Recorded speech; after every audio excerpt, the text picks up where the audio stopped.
சமுதாயத்துக்கு வீட்டில் வந்து மாமியாருக்கு பயந்து தீபம் ஏற்றுற பொம்பளைங்க தான் இருக்காங்க. மாமியார் வீட்டில் இல்லை அப்படின்னா அதுவும் நடக்காது. மாமியார் ஏதாவது கேட்டுரும், ஏன் இவன் இங்கே போகிற, 6 மணி ஆச்சு எங்கே போனா, பக்கத்து வீட்டில் பொம்பளைக்க போனாடா அப்படின்னு கேட்டுருப்பான். அதுக்கு பயந்து 6 மணிக்கு தீபத்தை எரிஞ்சிட்டு இருக்கோம். இவங்க தீபத்தை ஏற்றிக்கிட்டு சீரியலுக்கு போகிறதும் இல்லை பக்கத்து வீட்டுக்கு கதை அடிக்க போகிறதும் இல்லை மொபைலில் தடவிட்டு இருப்பாங்க. இப்போ எல்லாம் அப்படி தான் சொல்கிறாங்க. எல்லா வீட்டிலும் இப்போ வயசானவங்களை பார்த்தா என்ன சொல்கிறாங்க அப்படின்னா, எல்லாரும் என்ன வெத்தலை போட்டுட்டு இருக்காங்களா, நாங்கள் எல்லாம் வெத்தலையை கொஞ்ச நேரம் தடவிட்டு உடனே வாயில் போட்டுருவோம். ஆனால் இவங்க காலையில் எந்திரிச்ச நேரத்தில் இருந்து தூங்குறது வரைக்கும் வெத்தலைக்கு சுண்ணாம்பு தடவிட்டு இருக்காங்க அப்படின்றாங்க. அவங்களுக்கு தெரியாது பாவம். இந்த மாதிரி ஒரு நாள் தொடங்குனதுல இருந்து முடிகிறது வரைக்கும் நம்ம பக்தி பண்பாடு எல்லாத்துலேயும் வந்து நம்ம சிறந்து இருக்கணும். ஆனால் இப்போ இந்த காலத்து குழந்தைகளுக்கு வந்து முன்னாடி வந்து பெரிய என்ன பண்ணுவாங்கன்னா, குழந்தைங்க அப்படின்னா பெரியவங்களுக்கு மரியாதை செலுத்தணும். இப்போ தெரியாமல் ஒரு காலை மிதிச்சிட்டோம் அப்படின்னா என்ன பண்ணுவோம், தொட்டு கும்பிடுவோம். அப்படி தானே? இங்கே எத்தனை பேர் அதை பண்ணுறோன்னே தெரியல. சமய வகுப்பு போகிறவங்களுக்கெல்லாம் சொல்லி கொடுப்பாங்க. சமய வகுப்பு போகாதவங்களுக்கு மிதிச்சுட்டா பார்த்துக்கிட்டு அப்படியே போயிடுறாங்க.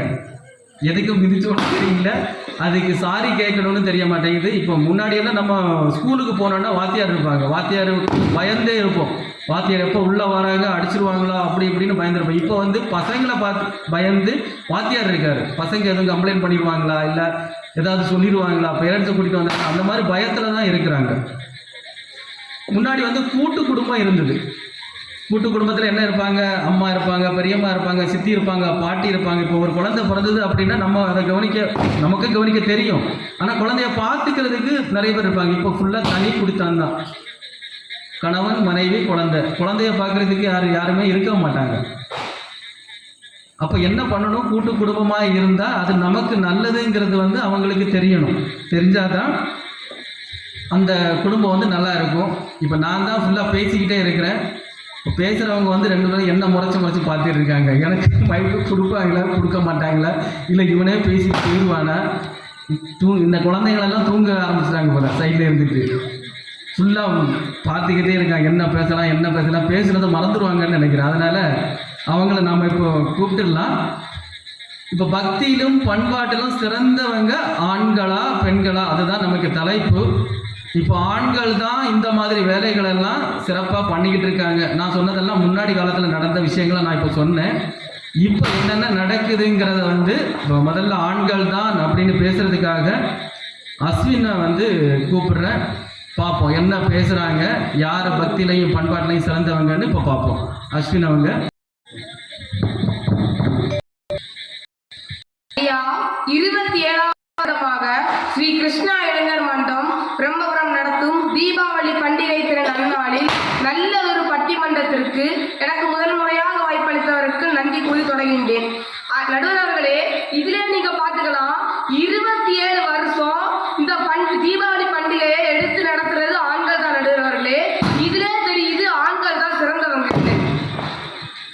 ஆத்தாளை எங்கள் அபிராம வள்ளியை அண்டமெல்லாம் பூத்தாளை மாதுளம் பூ நிறத்தாளை புவியடங்க காத்தாளை அங்கையில் பாசாங்கு சமம் கடம்பு வில்லும் சேத்தாளை முக்கண்ணே தொழுவோர்க்கு ஒரு தீங்கும் இல்லையே. பட்டிமன்ற நடுவர் அவர்களுக்கும் இரு தரப்பிலும் கருத்துக்களை எடுத்துரைக்க வந்திருக்கும் பேச்சாளர்களுக்கும் இந்த பட்டிமன்றத்தை கண்டும் கேட்டும் ரசித்துக் கொண்டிருக்கும் ஊர் பொதுமக்கள் அனைவருக்கும் எனது வணக்கங்கள் மற்றும் தீபாவளி பண்டிகை திரு நல்வாழ்த்துக்களை தெரிவித்துக் கொள்கிறேன். இந்த பட்டிமன்ற தலைப்பு என்னவென்றால், பக்தியிலும் பண்பாட்டிலும் சிறந்து விளங்குவது ஆண்களா பெண்களா. இதுல ஆண்களுக்கு தானே நான் பேச வந்திருக்கிறேன். நடுவர் அவர்களே, பெண்களாக இருந்துச்சு ஆண்களுக்குன்னு சப்போர்ட்டாக வந்திருக்கோம் நந்தினி அக்கா அவர்களுக்கும் தர்ஷினி அக்கா அவர்களுக்கும் என் நன்றியை தெரிவித்துக் கொள்கிறேன். நடுவர் அவர்களே, முதல்ல பக்தினா என்ன, பண்பாடுனா என்ன? பக்திங்கிற வார்த்தைய சமய வகுப்புலையும் பண்பாடுங்கிற வார்த்தைய சமூக அறிவியல் சோசியல் புத்தகத்திலையும் படிச்சது மாதிரி சிலருக்கு தோணலாம். எனக்கு தெரிஞ்ச விதத்துல நான் உங்களுக்கு சொல்றேன், கேளுங்க. அப்படிப்பட்ட பக்தியில நம்முடைய சனாதன தர்மத்துல ஒவ்வொரு உயிரிலும் இறைவன் இருக்கிறார். ஆனா நம்ம சாதாரணமா இப்ப யாருக்கிட்ட மழையாவது பெய், இறைவன் எங்க இருக்கிறான்னு கேட்டா அவங்க என்ன சொல்லுவாங்க தெரியுமா நடுவர் அவர்களே? கோயில் பூஜை ரூம் தான் சொல்லுவாங்க. நிலைமை அப்படி இருக்கு நடுவர் அவர்களே. அப்படிப்பட்ட பக்தியில அன்றும் இன்றும் என்றும் சிறந்து விளங்குவது யாருங்கய்யா? ஆண்கள் தான். பக்தி நெறியில சில ஒழுங்குவார்கள் உண்டு. சரியை, கிரியை, யோகம். இதுல கிரியைனா இறைவனை வழிபட வேண்டிய இடத்துல இப்படிதான் வழிபட வேண்டியன்னு இருக்கு. அதுல ஒண்ணுதான் தலைமுடியை விரிச்சு போடக்கூடாது நடுவர் அவர்களே. எல்லாரும் தலைமுடியை விரிச்சு போட்டிருக்காங்க. எதிரணியில உள்ளவங்க கூட தான் தலைமுடியை விரிச்சு போட்டிருக்காங்க நடுவர் அவர்களே. சமய சின்னங்கள் வைக்கிறது ஆண்கள் நடுவர் அவர்களே. பாருங்க விபூதியை எப்படி போட்டிருக்காங்கன்னு. கை நிறைய அள்ளி நெத்தி நிறைய போட்டிருக்காங்க. முன்னாடி காலத்துல பெண்கள் எல்லாம் 1 ரூபா துட்டு சைஸ்ல பொட்டு வைப்பாங்களா நடுவர் அவர்களே. அடுத்த 25 பைசா சைஸ்ல பொட்டு வைப்பாங்களா. இன்னைக்கு ஒரு புள்ளியில வந்து நிக்குது. அது நாளைக்கு இருக்குமா இல்லையான்னு தெரியல. அதையும் பூத கண்ணாடி வச்சுதான் பார்க்க வேண்டியது இருக்கு. பொட்டுன்னு சொன்ன உடனே ஞாபகம் வருது நடுவர் அவர்களே. பெண்கள் நெற்றியில இருக்க பொட்டை விடவும் வீட்டு கண்ணாடி கதவுல இருக்க பொட்டு தான் அதிகம் நடுவர் அவர்களே. எங்க வீட்லயும் அப்படிதான். சொல்லுங்க, உங்க வீட்டுல எப்படி இருக்கு? எவ்வளவு போட்டிருக்கு கண்ணாடியில? அவங்களால எண்ணவே முடியல, அந்த அளவுக்கு போட்டு வச்சிருக்காங்க போல. இப்படி செய்யக்கூடாததை செய்தோம், செய்ய வேண்டியதை செய்யாமலே இருக்கிற பெண்கள் எப்படி பக்தியில சிறந்தவங்க நடுவர் அவர்களே. 40 ஆண்கள் ஒரே இடத்துல இருக்க முடியும். 4 பெண்கள் சேர்ந்தாலே முடியல. அவ்வளவு மாமியார் மரபுகளும் சேர்ந்தா பக்தி நெறி வளருமா? அதுக்கு ஒரு எடுத்துக்காட்டு சொல்றேன் ஐயா. சாயங்காலம் 6 மணி ஆவட்டு மாமியார் சொல்லுவா எனக்கு ஆவட்டு. மாமியார் சொல்லுவா எனக்கு சன் டிவியில நாடகம் பார்க்கணும்னு. மருமக சொல்லுவா எனக்கு சீதாமில நாடகம் பார்க்கணும்னு. அங்க விளக்கு கொளுத்துறதே மறந்து போச்சு. அங்க எங்க நடுவர் அவர்களே பக்தி இருக்கு? அடுத்த ஒண்ணு சொல்ற நடுவர் அவர்களே. பெண்கள் எல்லாம் இன்றைய காலத்துல காலைல 6 மணிக்கு கோலம் போடுறாங்களா? எங்க வீட்டுக்கு பின்னாடி இருக்க சுபாஷினி அக்கா கூட காலையில கோலம் போட்டிருக்க மாட்டாங்க. அவங்களே பெண்களுக்குன்னு பேச வந்துருக்காங்க. வீட்டுல ஆகட்டும் கோயிலே ஆகட்டும் ஆண்கள் போவோம், வரிசையில நிற்போம், சாமியா பார்ப்போம், சத்தம் இல்லாம வந்துருவோம். ஆனா அவங்க பேச்சு எங்க பார்த்தாலும் பேச்சு நடுவர் அவர்களே. ஆண்கள் கோயிலுக்கு போவோம், 10 ரூபா சாமிக்கு காணிக்க போடுவோம். எல்லாரும் நல்லா இருக்கணும், நாங்களும் நல்லா இருக்கணும்னு சொல்லுவோம். ஆனா அவங்க இருக்காங்கல்ல 10 ரூபா தான் காணிக்க போடுவாங்க. ஆனா 100 அளவுக்கு பேசுவாங்க நடுவர் அவர்களே. அது என்ன பேசுவாங்க தெரியுமா? பக்கத்து வீட்டுக்காரன் மேல இடி விழணும், பக்கத்து வீட்டுக்காரன் நாசமா போகணும், என் மாமியார் மேல இடி விழணும். இதான் பேசுவாங்க நடுவர் அவர்களே. சாமியே எந்திரிச்சு ஓடிடும் போல இருக்கு. வீட்டுல சமைச்சு வீட்டுல சாமிக்கு பூஜை செய்யும் போது ஏதாச்சும் மிஸ் ஆச்சுன்னா எங்க அப்பா அவரே போய் எடுத்துருவார் நடுவர் அவர்களே. ஆனா எங்க அம்மா இருக்காங்கல்ல, அஸ்வினி அதை எடுத்துட்டு வா, அஜய் இதை எடுத்துட்டு வா, அஸ்வினி அதை அந்த வை, அஜய் இதை இங்க வைன்னு. அர்ச்சனை சாமிக்கு கிடையாது, எங்களுக்கு தான் நடுவர் அவர்களே.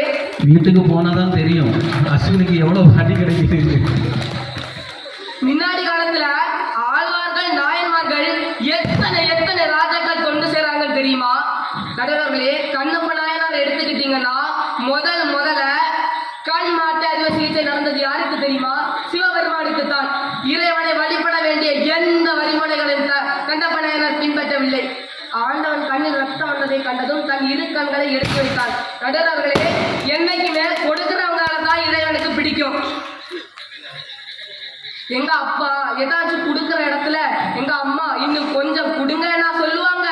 சும்மா இருங்க, வேற வேலை இல்லை இவருக்கு, எப்பயாச்சும் எதையாச்சும் கொடுத்துக்கிட்டே இருப்பார்னு. இதே விஷயத்தை தான் அருணகிரிநாதர் முருகனை பற்றி பாடும்போது ஒரு வரியில சொல்லுவார், மாறிலா வள்ளி வாழ்கன்னு. அதுக்கு அர்த்தம் என்ன தெரியுமா நடுவர்களே? முருகன் அடியார்களுக்கு கொடுக்கும் போது வள்ளியே ஒரு பார்வை பார்ப்பார். வள்ளி சரி கொடுங்கன்னு சொல்லுவாளாம். முழு மனதில்லாமல் அடியார்களுக்கு கொடுத்தனால முருகனை மாறிலா வள்ளி என இந்திய பெண்கள் மனசுல வச்சு பாடுறாங்க. நடுவர்களே, நான் என்ன சொல்ல வரேன்னா, எங்க அப்பா முருகர், எங்க அம்மா வள்ளி. வீட்டுல சமைச்சு இறைவனுக்கு கொடுத்து வீட்டுக்கு முன்னாடி அம்மா தாயன்னு வந்து நிக்கிறவங்களுக்கு கொடுத்தது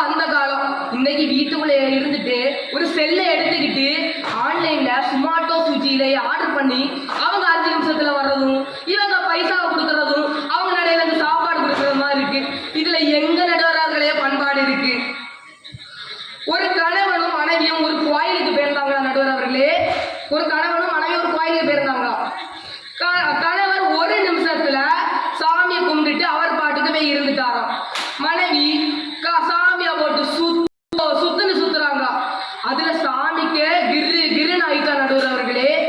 எல்லாம் முடிஞ்சு வெளியே வந்து கணவர் மனைவி கேட்காங்களா, ஏன் இப்படி சாமியை போட்டு சுத்துன்னு சுத்துன?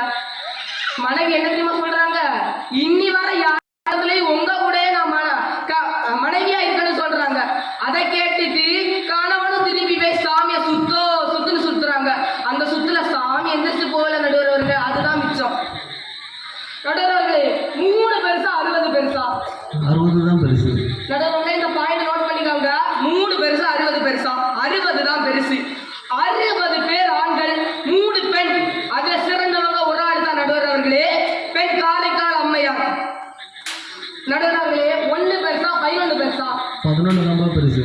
11 பேர் ஆண்கள், ஒரு பெண். யார் தெரியுமா? ஆண்டாள்.